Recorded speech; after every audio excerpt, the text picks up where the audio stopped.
everybody. We've got Coach here. We'll do an opening statement, Coach, and I'll open it up for questions. All right, good day yesterday. With a great workout. Extended meetings. We elongated our meetings. Obviously, one of the things that we're trying to get emphasized is becoming more consistent. I mean, you just watch us play, and on both sides of the ball, we just go through the film. We just seem to be, a very inconsistent football team. We got to get our execution level much higher. So we spent a little bit more time in the meeting room yesterday than normal. Trying to continue to work to get those things ironed out. We got a tremendous challenge this week with Miami coming to town, and the first thing you think of when you think of Miami is you think of speed, and they certainly have it. Their quarterback's playing at a really high level. This kid is a really good player. They've got a good scheme that fits him, both running and throwing the ball. They like to push the tempo, and they've got skill players all over the place, wide receivers and running backs. And I anticipate their big tight end will be back this week. So it'll pose another challenge there. And then, their defensive line certainly stands out. Both those defensive ends are really, really talented NFL players, and the guys on the inside are big and athletic. So should be a huge challenge for us. We're looking forward to a great week of prep. Andy, you want to start? Yeah, Justin, I was curious with Khalil Herbert. You said he had the hamstring issue. Did he do something to that on the opening kickoff, or is that just a matter if he couldn't go once he got into it? Well, I don't know that he re-injured or hurt it on the open kickoff. He just couldn't go after that one play. With regards to Jermaine Waller, you've said he's been working really hard to get back. What did you see from him the other day, and what can he be for this defense if he gets back to kind of how he played last year? Well, the thing about Jermaine is he's just incredibly sharp, understands the scheme. He's technically very sound, and on top of that, he's obviously a talented player. So we have sorely missed him, and hope that we can keep him going throughout the season. He desperately wants to play and help this football team, and we're better when he's out there. It's just he was dealing with an injury through the entire offseason, and then had to play more than he was ready for, quite honestly, in the North Carolina game. And so then we kind of had a setback there, and hopefully we can get him going on a more consistent basis. Mike Nislett? Yeah, Justin, do you have any other updates on Richard or Jared, any of those kind of longer-term concerns? They left the game Saturday, and then what about James Mitchell? I do not. Okay.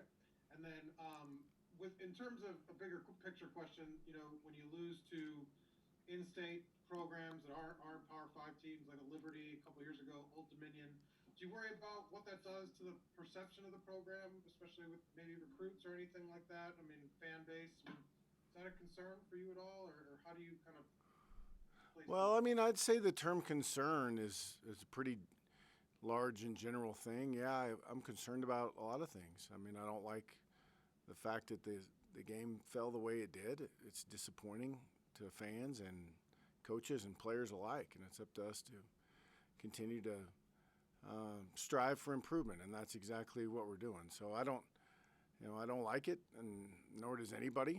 And it's up to us to bounce back.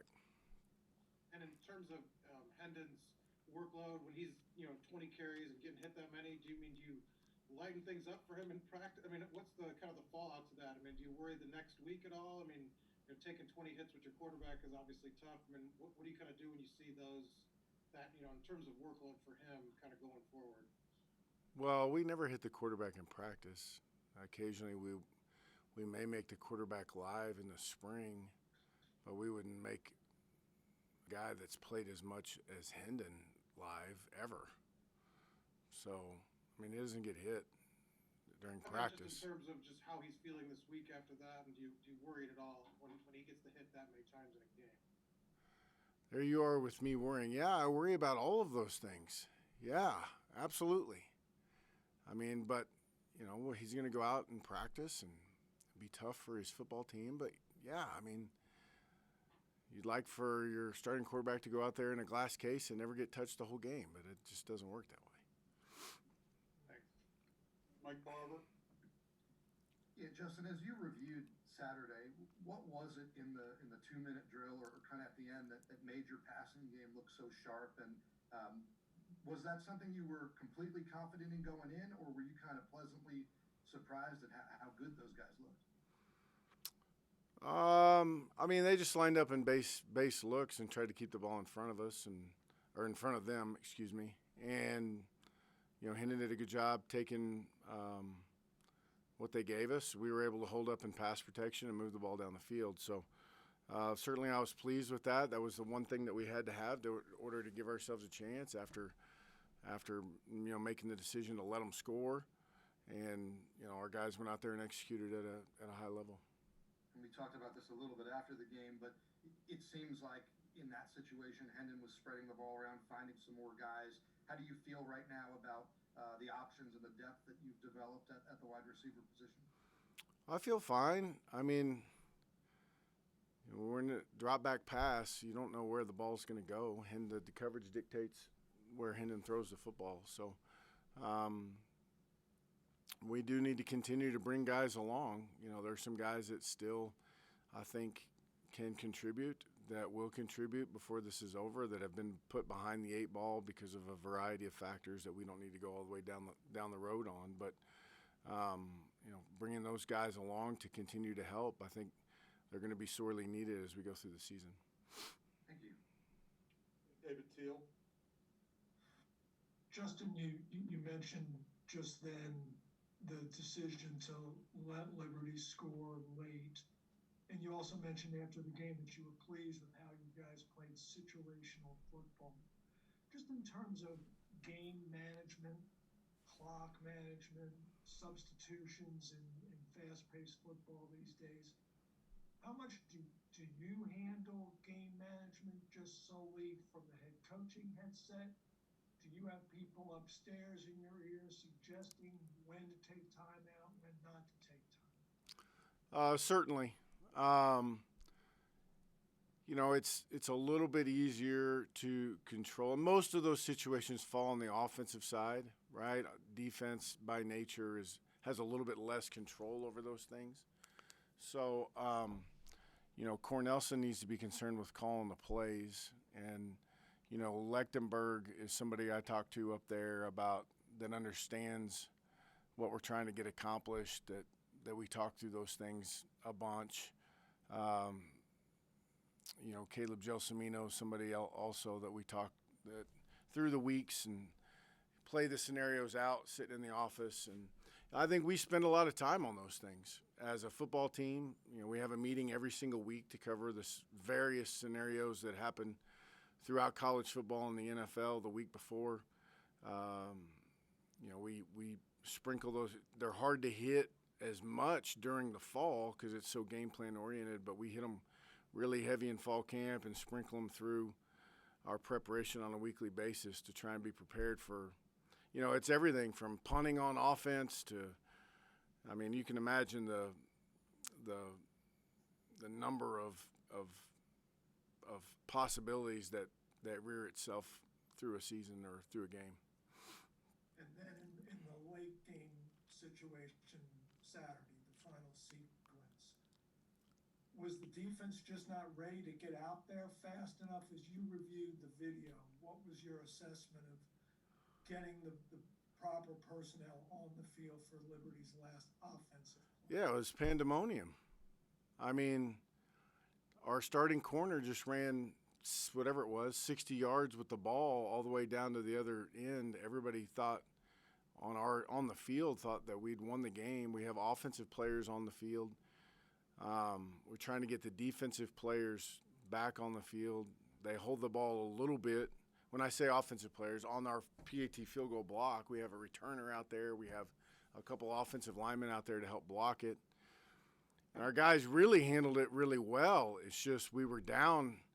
Waller can't hardly breathe because he just thinks he's won the game and turn around trying to put him back in there on defense. So, it was just like the perfect storm of a really difficult situation there. We don't have another timeout, obviously.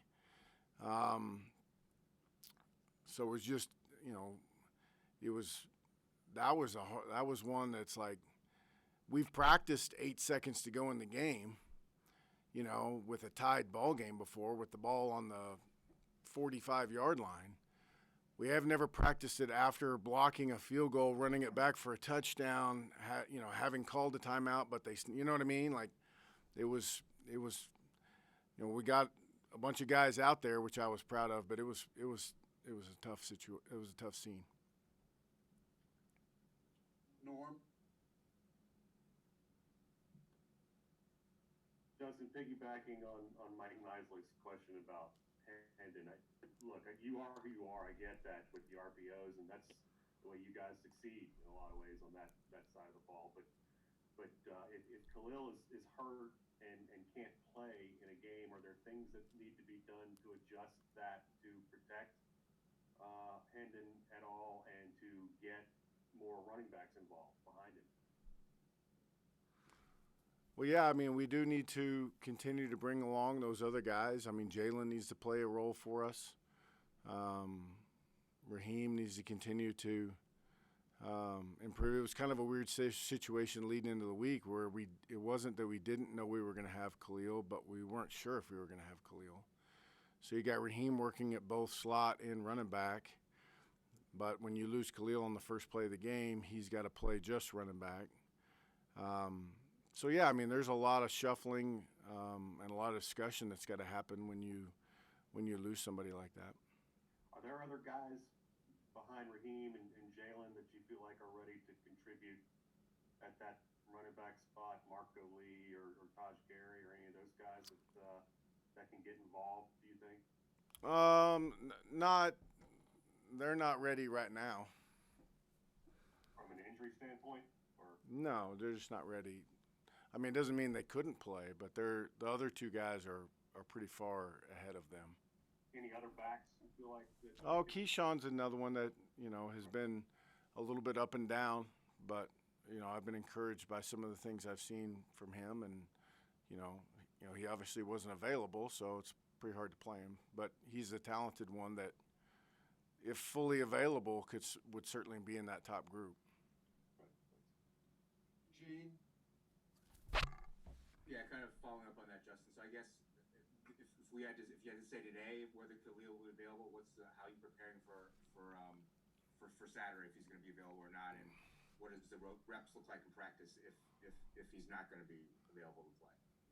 I don't know the answer to that. I don't know if he will be available or not. I didn't know last week. We'll see how it goes and see how he feels. If he can go, he'll go. If he can't, he won't. So, we'll rep those guys that I talked about that are in the top kind of group. We'll try and get another guy or two ready in case we need them to go win the game.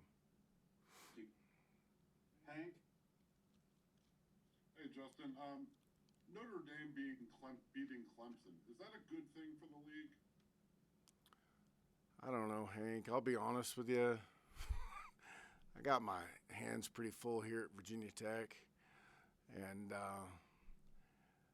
I hadn't given that much thought. And I appreciate the question. I understand where you're going with it. Like, I understand that part of it. That's certainly a dynamic at play that probably needs to be discussed. But if it's all the same, I'm going to bow out on that one. Let me ask you this. You guys get to play Clemson, so you guys get to have a say in the whole league race. Is that, I know it's far down the road, but is that something you look forward to as an opportunity to have a say on the outcome of the league or to be in the picture? I don't know, Hank. Like, we got Miami this week. I mean, I look forward to all the competition we get. I mean, we've got an incredible schedule this year with, almost all ACC games, and Clemson's one of them. And, we know that we have to worry about ourselves, and that is trying our best to get prepared each and every week to try and play more consistent. Lane? Coach, I know every team and every year is different, and this week is probably a scenario that none of us will ever see again. But after a game like that, or after a tough loss, with this team particularly, you said you were in meetings a little bit longer yesterday. Do you and your staff focus more on what everybody did right and what worked moving forward and try to build them back up, or do you spend as much time trying to correct the things that didn't go so well? Well, I mean, I think you've got to do both. I don't think you can let the outcome – we haven't played a lot different in the last 3 weeks, in my opinion. Like, I mean, we've been uneven. And so, I mean, the results shouldn't change the teaching. You know, if we block the field goal and run it back for a touchdown and the game's over, sure, people feel better, but there's still an incredible amount of teaching and correction that must go on. And, you know, that didn't happen. So we still have to praise what's good and try to correct what needs to be improved and try to articulate that to the players. If they don't understand the way we're teaching it or what we're teaching it, then it's up to us to find a different way to teach it and or ask them to do something else. So, you know, the focus is on our improvement. I mean, I think we should always celebrate the good things that happen and also work diligently to correct, you know, the mistakes. Andy, you had a follow-up? Yeah, Justin, with Derrick King for Miami, is he similar to Malik Willis just in terms of how he moves? I think they both have a decent amount of scrambling yards this year, and how much do you go into that kind of worrying about how do you slow down a guy like that? Well, nobody has. Well, I guess Virginia's defended him pretty well this year. Defended him well the last 2 years. I know Derrick wasn't there last year, but defended Miami well the last 2 years. But, I mean, this guy is explosive and can throw the football. I mean, it's not like a guy that they just put back there to run around. I mean, this guy can really throw the ball. And, you know, they are certainly going to try to push the tempo. And, you know, they have some electric skill players on the outside that can really hurt you in one-on-one battles. So, to say it's a daunting task is an understatement. I mean, this is a guy that's a big-time player. So, yeah, there's similarities certainly because they can both throw the ball. I mean, there's only so long you can make it if you can't throw it. And no matter how good an athlete you are, there comes down to you're going to have to be able to throw the ball at some point, and he can do both. Do you draw anything from the Liberty game in terms of kind of how you guys kept him in the pocket on a few occasions? There were some times where you forced him in fumbles and bad situations where you had him contained like that. Yeah, there was times when we forced the inside of the pocket. Amari Barno played really well. I mean, I probably should have let off talking about Amari and Hendon. I mean, both those guys played really, really well in the game. I mean, Amari just continues to get better and made several big plays. Forced a fumble that we did not recover, but forced a fumble. And yeah, and there are times when we can, you know, you got to be careful. You get your ears pinned back and you go rushing past the quarterback, and the next thing you know, he's running right down the hash mark on you. So you've got to be a little bit careful with that. But there are times when we were able to create pressure, you know, create some turnovers and give ourselves some chance for some stops. Aaron? Just sort of on that note, you mentioned after the game Saturday that there were a lot of third and short situations. When you went back and looked at the tape, was there a commonality in first and second downs and why they were able to get so many, you know, third and very manageable situations? Yeah, we didn't fit the run very well. You know, I mean, it basically came down to we made a couple of adjustments and you know, they had 2 weeks, so we knew there were going to be new things. We were going to have to adjust, but, you know, I felt like when we did fit it, there was a couple times when we couldn't get the ball on the ground. You know, we did not tackle well at a couple positions that when we did fit up the run and feed the ball to the unblocked hat, we didn't get it down. And then there were some other times we didn't fit it up very well. A few more. Mike Barber. Justin, you were really candid after the game, saying that you had apologized to the team and just expressing sort of a lot of regret for how that last sequence played out. After reviewing the film and then having a couple days, do you feel better? Did you lose sleep? How do you kind of put a rough one like that behind you personally? No, I don't feel better. I don't feel better at all. I mean, it's just it's a hard one, So it is what it is. You put yourself out there and go compete enough, and you're going to win some games like that, and you'll eventually lose one. And just I don't regret taking a time out there. Like, I think the biggest thing that chaps my hide is that we have talked about it ad nauseum as a staff is I believe in taking a time out there to make sure everything's set, and I believe wholeheartedly in taking it before they snap the ball. Like the whole take it right as they snap it, and I'm out on all of that. And that's what happened. And that's what bothers me the most is just, taking the time out and making sure everybody's set and we're geared up for the rush and we get a chance to talk about things. There's nothing wrong with that in that situation at all. It's just what I go into every game saying is I'm not the guy that takes a timeout as they're snapping the ball, and that's what happened.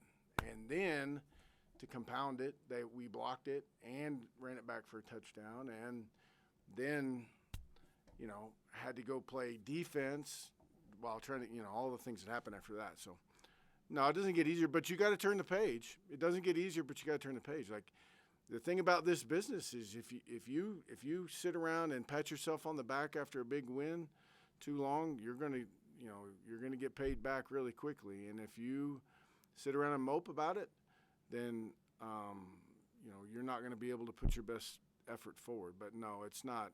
I don't feel better about it. No. If you're willing to share a little personal, is there somebody or something that Justin Fuente kind of turns to when he's had a tough one like that? Is there a family member or friend or a snack food? Was there something you do to kind of help yourself even back out? Oh, I mean, like I went home after the game and I looked at the little app on my phone to see how much sunlight we had left. It's getting dark pretty early. I think we had 40 minutes of sunlight left, and so I went outside and I grabbed the girls. I said, there's no complaining. Like, let's go. We're going. We went through the football and threw the wiffle ball around while the sun was out, and that made me feel better for 42 minutes. But I don't know, like I try to be present with them when I'm with them, and that helps some. But when you lay down to go to sleep at night and it's still racing through your mind and you can't get it out of your mind, that's there's not many people to turn to then. Thank you. Mike Nizilik. Yeah, Justin, when you watch the film with some of the tackling, we've talked about that in kind of past weeks. How much are you able, to do week to week to try to improve it? How do you approach that when you're kind of struggling and the guys are getting yards after contact? What do you do? It's really tough. You don't have a bye week. We're in it. Like, a great portion of fall camp, most of our defense wasn't there. It's just a byproduct of where we're at, and I'm not making an excuse for it, but I can't go out there and go tackle everybody tomorrow. Like, we just can't. Now, we can drill work it, you know what I mean? And we can work to be in better position, and we can work to make to be fundamentally better. But, I can't go do, we're not going to go tackle Khalil. It's just not what you do in the middle of the season. So, it's hard. We're trying our best to teach it and get our guys in better position. I think that can help us better than anything, is to be in a little bit better position, take a little bit of the air out of it. That's, the two hardest things to do in football are tackling in space and blocking in space. And obviously, I know it's an obvious statement, but the more space there is, the more difficult it is to get a skill player on the ground. And taking some of the air out of those plays by being in a little better position, I think would help. So yeah, we certainly address it. We're not ignoring it, but we can't go scrimmage. We're just in the middle of it.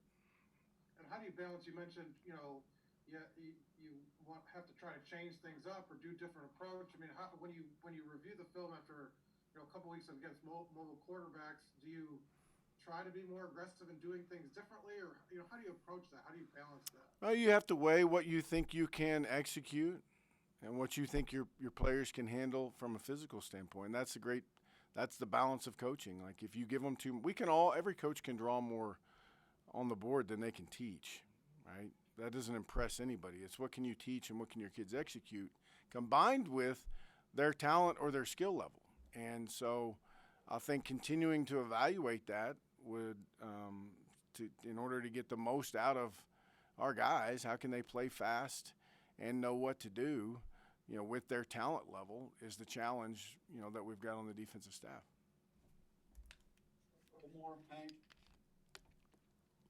Hey, Justin, what is the difference, I guess, that you've determined over your career for having a team bounce back from a disappointing loss with extra motivation versus, as you said, moping? Well, I think leadership is the first and foremost thing. And I'm talking about in the locker room. There's, the coaches have to set a tone. I don't mean a demeaning tone. I mean an upbeat, positive, forward-thinking tone. And when I got this text from a friend of mine. He's 100% right. When you go through you can call it a tragedy if you want, a bad event. You went through something really, really bad. You have this time that you